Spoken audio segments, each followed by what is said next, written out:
Hi, my name is Noel Davis with World Composting, and today we're going to do something I have not done in the past. I'm going to empty out my urban worm bag that I have. This is the first version that I have, which I have with red wigglers in it. It's been going for probably 2 or 3 years straight right now, but I really want to try my African night crawlers in there, so I'm going to go ahead and empty the system out, and we're going to then probably in the future get this set up for African night crawlers another week. But right now, I just want to go through the material that's in there, empty it out, see the bugs that are in there, see what's left over for food, and then figure out how many worms I might have in there and what I need to do with them. Now, it's been a long time since I've checked this system. I think it's been a couple months. So hopefully it looks okay inside. I haven't really opened it up or checked it out at all. But right now, the goal is to just empty the system out. And instead of doing it from the bottom, we're going to do it from the top. And the reason being is that when I empty it out from the bottom to remove all this material, I'm going to end up filling up the trays, and I'm going to have to transfer it to another tray or put another tray underneath. And then if it's too full, I'm not going to be able to kind of take it back. So if I need another tray, it might be a little bit hard. I don't have a third tray ready to go. So we're going to do it from the top. We're going to sort of empty from the top and go from there. And then I can always unzip the bottom and just sort of get out the last remnants of it. Before I put my African night crawlers in here, I probably will rinse out the bag as well, take it outside, just get some water to run through it, just kind of clear everything out. And then the last thing I want to do, because this is a version 1.0, and it does not have the bag inside that zipper section to kind of protect the zipper, I think I'm going to take some wax or something and kind of coat that zipper and just kind of get it protected a little bit that way with some wax, which I think would help with the mechanism and make sure that it continually works. I haven't had any major issues with it, but it does tend to get a little crusty in there with some of the material drying out, and then you really got to wrench at that zipper. This is fixed in the newer versions of the Urban Worm Bag, but this older one I'm still using. I'm not going to just get rid of it because it's, there's a newer one out there, but we're going to just make sure that we take the best care we can of it. So with that, let's go start emptying out this system. All right, so here we go. We've got our Urban Worm Bag. This is, as I said, version 1. I have my totes. I have 2 totes here off to the side. Hopefully these large mortar trays will be able to hold all the material we're putting in here. I've got my table pulled over so that way it can handle the weight, hopefully.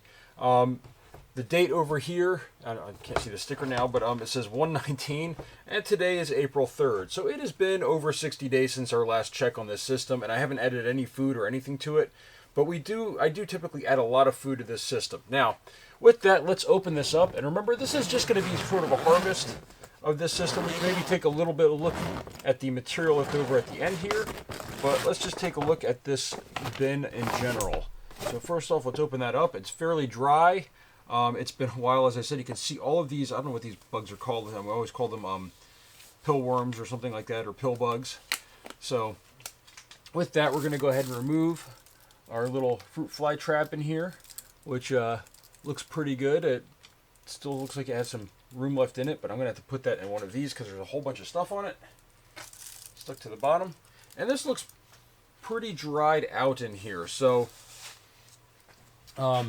this top section here looks really dry. You see just tons and tons of these bugs that have just taken over the system here.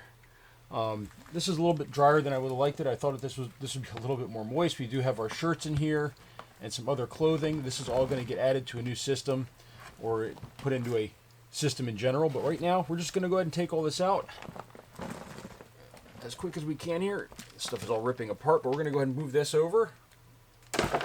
There we go. And just so you can see, there are a bunch of worms in this system right here. So, but they're slowly working at these shirts and things. And then what you have at the end here, I'm going to pull this out without ripping it apart, is you get these long pieces of plastic really that just kind of get everywhere. I should have probably cut those off before I put them in. I had in the past, and I thought, well, you know what, I'm going to try throwing in a full shirt, but you do get these pieces of plastic. These are some sort of, I guess, nylon or something like that. They don't mention that in in any of their information. A lot of it says 100% cotton.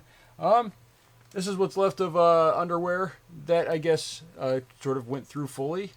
Unless, hold on, let's just see right here. Unless this is a piece of it maybe. That's what's left over. I think they did pretty good on that stuff though. So we'll leave that over here for now. More strings. Now this right here, this is from a shirt that had plastic on it And you can see the shirt's fully gone. It's just this plastic piece that's left. I'm going to go ahead and throw this to the side. Take that out of there. I'm going to continue to dig through here and try to pull this stuff out. So I did grab a second glove for this today, so that way I could actually use two hands. I'm trying not to make too much of a mess on my floor. But you can see there's a lot of worms in here. They look really good. A little small, maybe on the small side, and a little bit dried out. There's also a ton of these millipedes in here. Let's just see if I can show you here. And I've had somebody ask me before, oh, have you ever thought of doing a millipede system? So give me a second here. I'm just cleaning off some of the material. These little bugs right here. So these are apparently are really good composters as well. And I have had people ask, hey, why don't you create a system with them? And I have thought about it, but you know, I already have the worms, and you know, this is a lot to take care of. They need sort of different requirements, although it seems like they're fine in here. This bin feels a little bit chilly to the touch. I can tell more with this this thinner glove, but you know, overall, material looks pretty good. A lot of it's broken down. There's not much food in here or anything like that. We will have to sort this out to get the plastic and the strings out, but this is looking pretty good. It's a little compacted here at the bottom. And there is a little bit of an odor to it. I don't know what this odor is, though. It's not a bad odor, but it's not like a rancid odor like you would get if like something was severely wrong with the system. It almost smells like, oh, maybe it's the fruit fly trap. Maybe I'm getting a little bit of a vinegar smell from it.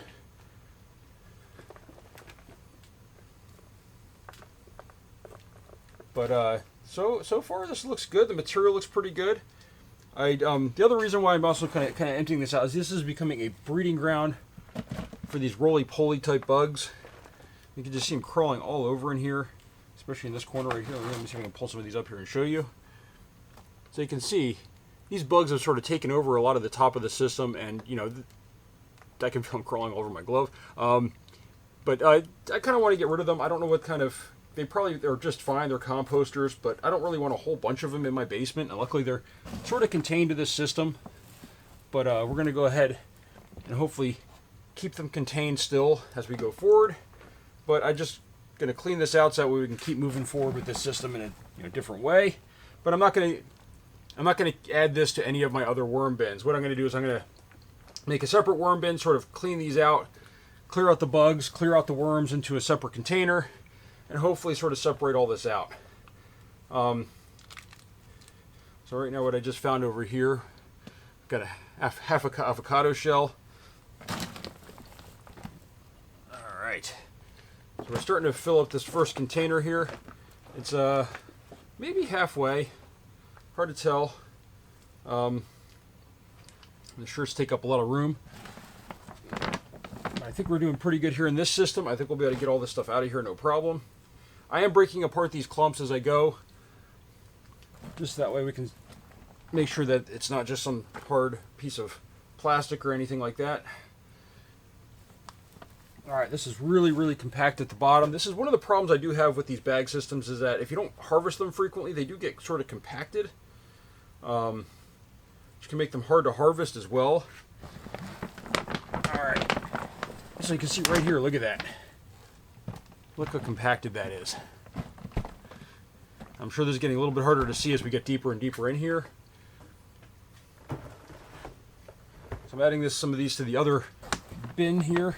You can see right here, look at this. This is how these systems can kind of compact down. I mean, this still will flake apart, and actually I can show you right over here.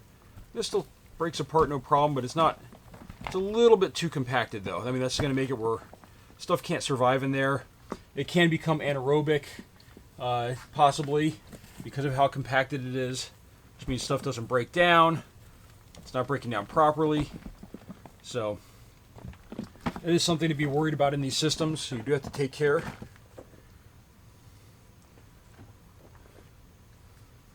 Lots of worms in this system though. You can still see even down here at the bottom we're getting worms out, and as I said, we can always have one little container at the bottom here to sort of pull out the last of what's in here, but I wanted to come from the top because it's a little easier to see. And these containers can hold a lot more when you're doing it on the top rather than down underneath. In fact, this is right now, I've really only got one bin that I'm using up here. I expected it to really need two, but I think maybe 1.5 will be enough. Oh man, this is really compacted down at the bottom. But again, look at all these worms down there. Look at them. This is really compacted, but it's still tons of worms. I mean, the system just has worms all through it.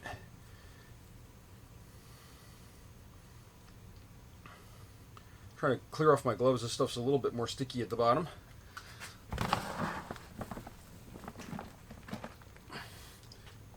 Now for the African night crawlers in here, it's primarily going to be a bin that's going to have cardboard in it. We're going to try to harvest it as I'm doing with my other bins a little bit more frequently. And, darn it. Hit something down there. Alright, getting down to the bottom here.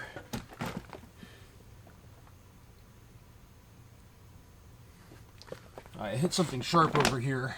I think it was the edge of the bag or something. It ripped right through my glove.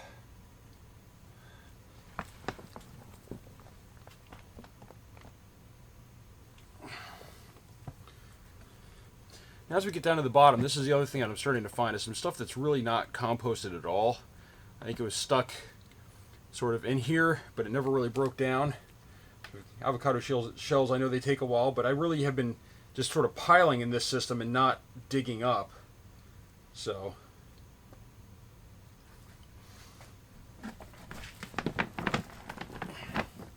again, another big chunk right here. So I'm going to go ahead and move this off to the side. Just sort of breaking it up too as I go. We're finally getting to that second bin. Really, I'm starting to add to that one a little bit. This bin right here is kind of full. I have the other bin right next to it, so it's no big deal. Look at this. Now, if I had to guess, looking at how many worms are in here, I probably have a good 5 or 6 pounds of worms, maybe, if I were to really separate them out. So it might not look like that much, but when you start really getting into it, you really start to notice how many are in here. I mean, almost every handful has worms in it. They're doing a good job of breaking down material. This system was moving at full tilt for a long time. I did have some fruit fly issues with it at one point, which is why that one container of fruit fly stuff, which I'm kind of keeping all my bags now where it's in there. But it really was a very, very fast-moving system in here. And it really did a good job. But I'm glad to kind of make another... I believe these bag systems are sort of like safe havens for worms.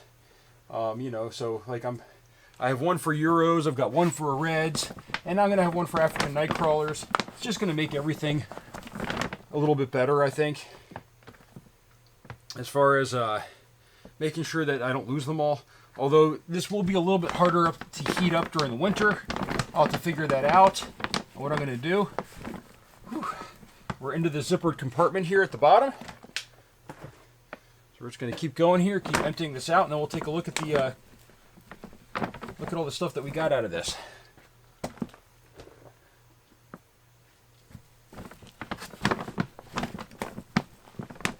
All right. Hopefully you guys can still see in here. There we go. Scraping out this bottom section.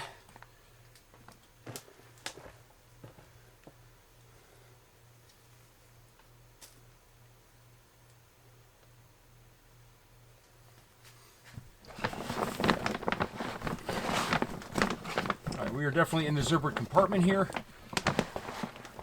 Just going to pull this last bit out and then we'll be done. We can take a look at the castings and everything that we harvested out of here.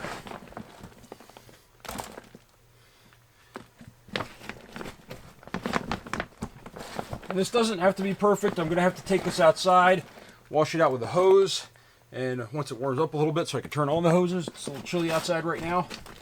But idea being that we're going to wash this out, kind of get everything out that we can, and then restart this system. Alright, last handfuls here, I think. Alright, that was a good harvest from there. Let's take a look at the castings and see how they look here. I'll bring you over in just a second. Alright, real quick before we go, I just want to show you, I did somehow manage to rip through my glove, and it looks like I'm bleeding over here. So when you're using these thin gloves, this is why I really do like using these gloves right here. If you hit something that's hard or sharp, this is going to somewhat protect you, whereas those little thin, plastic medical gloves. It ripped right through there. I'm gonna have to really wash this out well. Hopefully you can see it. It's hard to tell if you can or not. It shows zebras on there because of how bright the light is that's shining on it. But yeah, so you can see it sort of ripped right through, and I'm gonna have to take care of that before we come back. So we'll come back. I'll be back, but this might have settled a little bit more before we get a chance to look at it. All right, so we're back. First off, I do have a Band-Aid on my hand now. And that is the reason why, as I said, I do not wear these thin gloves like this typically. I've had this happen before where I've cut my hand on something. That's why I tend to wear these thick gloves. There's something sharp in here, or especially the avocado shells. There's actually once or twice where I've hit those and they've kind of cut stuff because they just they get a little sharper sometimes instead of dulling down. So I do recommend wearing these gloves, and that's part of the reason why. Now with that, let's take a look at this material here. So we've got 2 containers here. A little bit fell into the center here. I'm just going to grab some of that. But you can see this material looks pretty good. By the way, I did identify the smell. It is definitely this catch here. I'm going to have to dump this out and get rid of it. But it smells a little bit, not putrid, but it's just a very, very concentrated, pungent vinegar smell that doesn't smell quite right. But you can see the material in here looks pretty good. I will have to go and sort through this, just double check that I've got everything out. I am going to try to get some of the worms out of here by harvesting them, probably by doing, I don't want to say the light method, but just the slow shaving off method where I just kind of take stuff off the top until they're down there. And I'm going to have to get rid of all this plastic that's in here. There's a little plastic piece right here. So we're going to have to go through that as well. Actually, I'll take those 2 pieces out right now. There we go. But, this does look really good for material. This is going to go outside pretty quickly. We've got spring approaching. And I'm going to want to really make sure that I get a lot of compost in my yard this year. And this will also then remove some of these bugs. You can see all these pill bugs all over these roly-polies, whatever you want to call them, all over the top. And then we've got these millipedes, So this system has always just had a lot of life in it, which isn't a bad thing. But I'm not a big fan of having that in my basement. So I just really want to start getting rid of that. But yeah, so the next part of this will be cleaning out the urban worm bag. I'm going to leave it open now, let it dry out a little bit. We're going to take it outside. We're going to wash it down with a hose. And another video when it's a little bit warmer out and not in the 30s or 40s outside. But we got to do that, clean it out. We're going to bring it back in. We're going to set it up for African night crawlers. So that's my update. If you have any questions about this or thoughts on this entire process, just let me know down in the comments and let me know what you think. Thank you for watching.